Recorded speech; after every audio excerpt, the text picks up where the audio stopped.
ECG test అంటే ఏంటి? ECG అంటే ఎలక్ట్రోకార్డియోగ్రామ్ అంటారండి. మనిషి ఇన్వెంట్ చేసిన ఒక గొప్ప ఇన్వెన్షన్ అన్నమాట.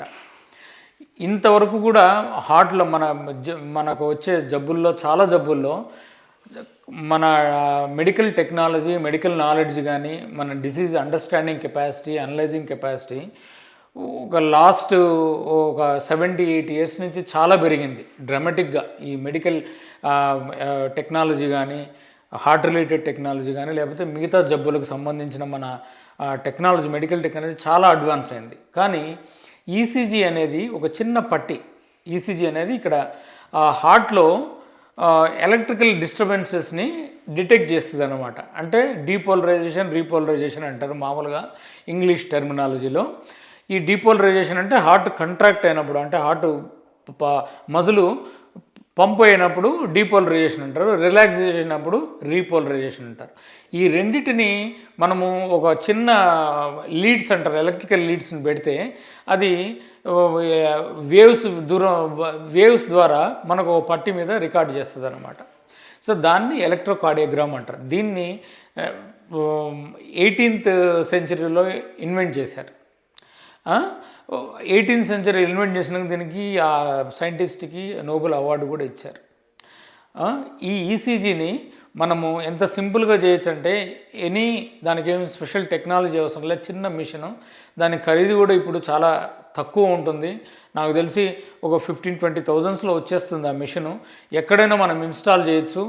ఎక్కడైనా మనం మారుమూల గ్రామాల్లో కూడా మనం దాన్ని పెట్టుకొని దాన్ని మనం మన ప్రజెంట్ టెక్నాలజీలతో రిమోట్, మనకి ఇప్పుడు వైఫై కానీ, లేకపోతే మొబైల్ కానీ, బ్లూటూత్ టెక్నాలజీ ద్వారా మనము టెలిమెట్రీ అంటారు, టెలిమెడిసిన్ అంటారు. దాని ద్వారా మనము ఎక్కడికైనా, మనం వరల్డ్లో ఎక్కడికైనా దాన్ని మనము పంపించేసి ఎవరైనా దాన్ని అనలైజ్ చేసి చెప్పేస్తారు. ఈయన చెస్ట్ పెయిన్ తోటి వాళ్ళు అక్కడికి పోతే ఆ ఈసీజీ తీసేసి ఆ ఈసీజీని మనము వాట్సాప్ మొబైల్ ద్వారానో లేకపోతే వేరే టెక్నాలజీ ద్వారానో మనము టెలిమెడిసిన్ ద్వారా మనం వేరే కన్సర్న్ స్పెషలిస్ట్ సెంటర్కి మనం పంపించగలిగితే వాళ్ళు అనలైజ్ చేసి వెంటనే చెప్పేస్తారు, ఈ పేషెంట్కి నార్మల్ ఉంది ఈసీజీ, ఇది హార్ట్ రిలేటెడ్ పెయిన్ కాకపోవచ్చు అని. లేదు, ఈసీజీలో ప్రాబ్లం ఉంది, ఇది హార్ట్ అటాక్ రిలేటెడ్ సంబంధం ఉంది, ఇమీడియట్గా వాళ్ళు ఎక్కడైతే హార్ట్ రిలేటెడ్ స్పెషలిస్ట్ ఉంటారో, దానికి ట్రీట్మెంట్ జరుగుద్దో ఆ సెంటర్ దగ్గరికి వెళ్ళిపోయి ఇమీడియట్గా ట్రీట్మెంట్ తీసుకోవాలని మెసేజ్ ఇస్తారు. లేదు, అక్కడే ఇప్పుడు కొద్దిమందికి అరిథిమియాస్ వస్తాయి, అంటే గుండె వేగంగా కొట్టుకోవడము, అట్లాంటి ఏమన్నా వస్తే గినా వెంట్రుకులర్ అరిథిమియాస్ అంటారు, సూప్రావెంట్రుకులర్ అరిథిమియాస్ అనేసి వస్తే దానికి తగ్గట్టు ఇంజెక్షన్స్ ఏమన్నా ఉంటే అక్కడ మనకు బేసిక్ ఫెసిలిటీ ఉంటే మనకు చాలా చోట్ల ఇప్పుడు మనం చూస్తూ ఉంటాం, పబ్లిక్ ప్లేస్లో కూడా ఆటోమేటెడ్ ఏఈడీస్ అంటారు, ఆటోమేటెడ్ ఎలక్ట్రికల్ డిఫిబ్రిలేటర్స్ అంటారు. అటువంటి ఫెసిలిటీ ఉంటే ఈసీజీ చూసి వెంటనే ఆ పేషెంట్ కాన్షియస్గా ఉన్నాడా, అన్కాన్షియస్గా ఉన్నాడా, బీపీ ఎలా ఉందని చెక్ చేసి వెంటనే మనం ఆ షాక్ ఇస్తే వాళ్ళు ప్రాణాపాయం నుంచి బయటపడతారు. ఆ రిథమ్ నార్మల్ అయిపోయి వెంటనే బయటపడతారు. ఇది చాలా యూస్ఫుల్ అనమాట.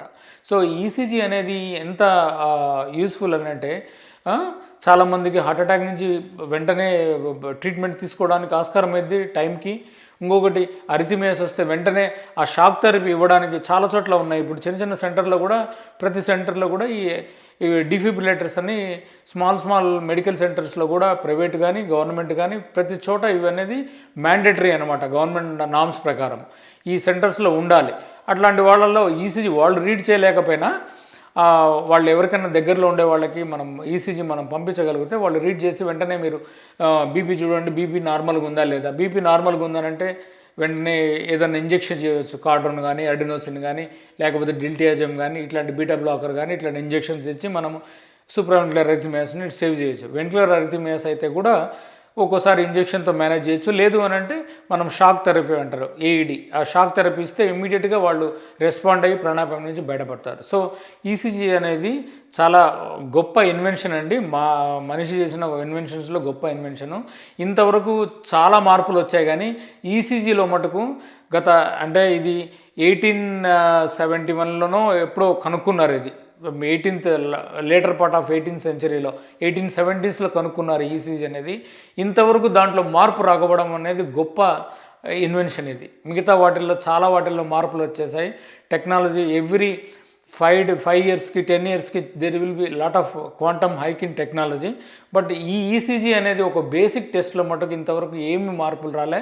దాన్ని అనలైజ్ చేసే విధానంలో మార్పులు వచ్చాయేమో కానీ అది చేసే విధానంలో మటుకు ఆ టెక్నిక్లో మటుకు ఏం మార్పు లేదు. వెరీ సింపుల్ టెక్నిక్ అది. ప్రతి వాళ్ళు నార్మల్ పర్సన్స్ కూడా ఆ ఈసీజీ లీడ్స్ ఎట్లా పెట్టే విధానము తెలుసుకుంటే చాలు. చాలామంది నార్మల్ పీపుల్ కూడా, నాన్ టెక్నికల్ పర్సన్స్ కూడా, మెడికల్ నాలెడ్జ్ లేని వాళ్ళు కూడా ఈ ఈసీజీ చేయడం అనేది చాలా ఈజీ అండి.